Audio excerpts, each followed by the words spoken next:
I'm Justin McNally, and this is my entry for the Chatter Developer Contest. Basically, the program is called Text to Chatter.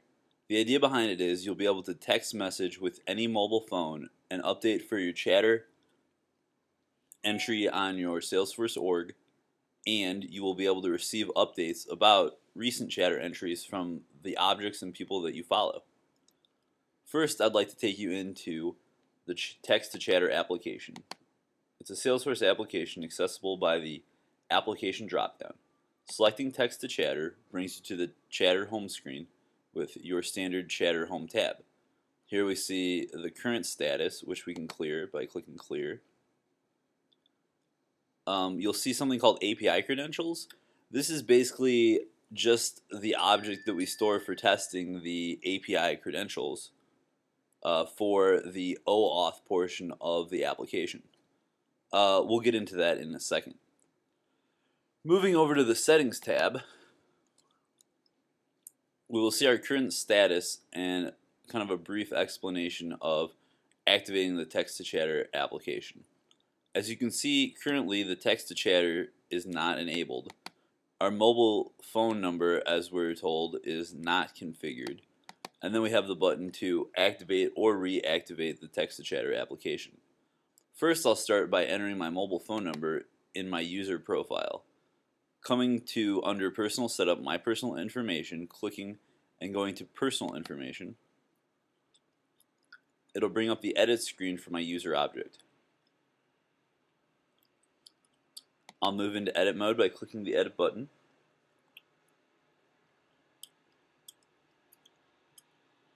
And scroll down and enter my mobile phone number.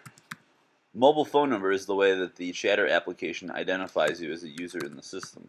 So it's very important to have this configured properly in order for Text-to-Chatter to function. After entering my mobile phone number, I'll click Save on the record, and upon confirmation of the save, I can move back to my Chatter application. Back at the Chatter application, if I refresh the window now,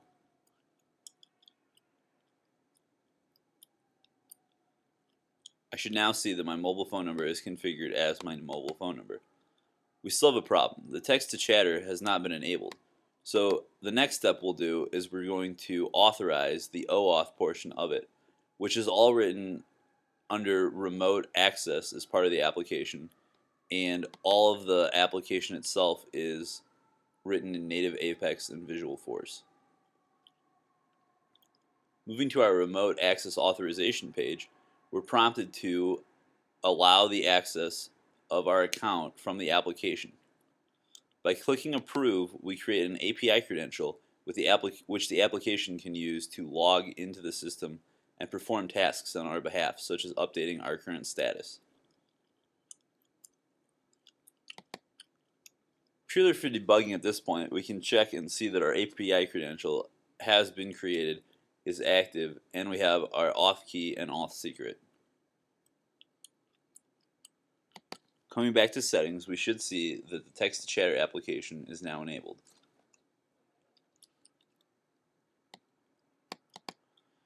Now what I'm going to do is I'm going to pull up an image of my phone and we'll see the texting portion actually take place. We'll come back to the Home tab just to see that the current Chatter stream is being updated. Currently I have no status at the current time. If you look over in this window, it's basically a remote view of what my iPhone is currently doing. However, iPhone is not necessary, but for the purposes of this application, we can see what's going on most easily via this. We'll unlock the phone, and we're now prompted to create a new message. As you'll see, the phone number we're texting to is 41411, which is the Textmarks shortcode for their free gateway. It's a text message to website API, which basically allows you to, on an incoming message, you'll insert your keyword. In our case, it's Chatter, and then the message we'd like to send to the application. On the back end, this essentially hits a web page from the gateway, passing along parameters such as the phone number and message we want to send. So if I say chatter, hello, this is my chatter developer challenge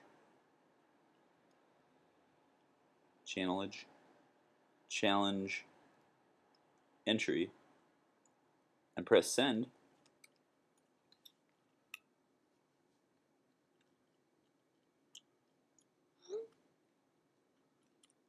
We'll receive two messages back.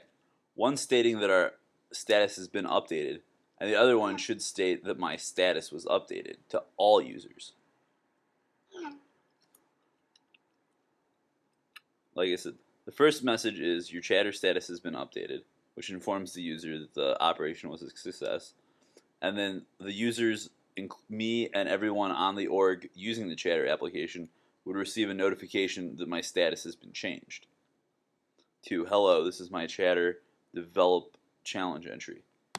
If we go back to the Salesforce view and press refresh,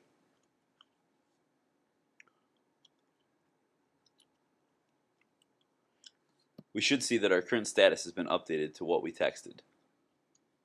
Justin McNally, hello, this is my chatter develop challenge entry via Epiphany text to chatter.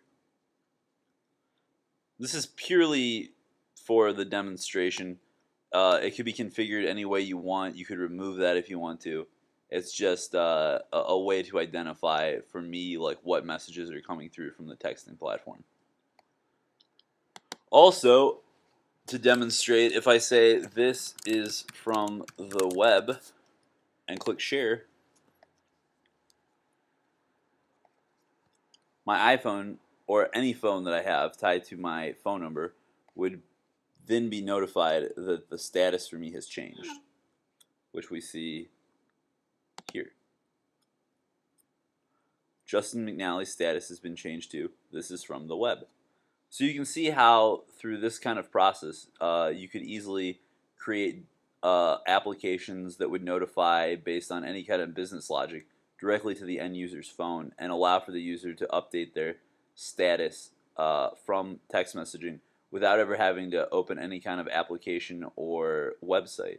This could be good for people who don't use smartphones to still be able to kind of experience the mobile chatter experience. Other ideas that we've had for this were that you could send out different kinds of alerts through possibly like a workflow or trigger if something happened, or if like a lot of users in an organization needed to be notified about something.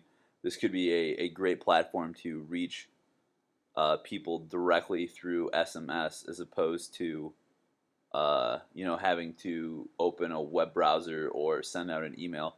This is instant on the phone. It'll work anywhere you have cell phone reception. So I hope you enjoyed my application. I can give you a little brief more explanation about exactly how it works. If we go under setup, we can take a look and see that we do have a remote access, and this is basically what allows the user to authenticate via the message that they send. We have a chatter text, which is basically the OAuth application that authorizes the user and creates credentials. So we're using OAuth in this. The endpoint for the texting gateway needs to be a website. So we use a sites page that we developed on Salesforce Sites. Basically here we have just like an API endpoint that takes post data from the texting gateway and basically like allows it to use the partner WSDL, I believe, to log in, authenticate as a user through the OAuth, get a session, and then sends a SOAP request to its own WSDL to update the user status. Basically, we had to do this because the default web user didn't have permission to modify like other statuses. So we actually have a method for the user to allow this application to change objects, on their behalf automatically through the OAuth protocol and the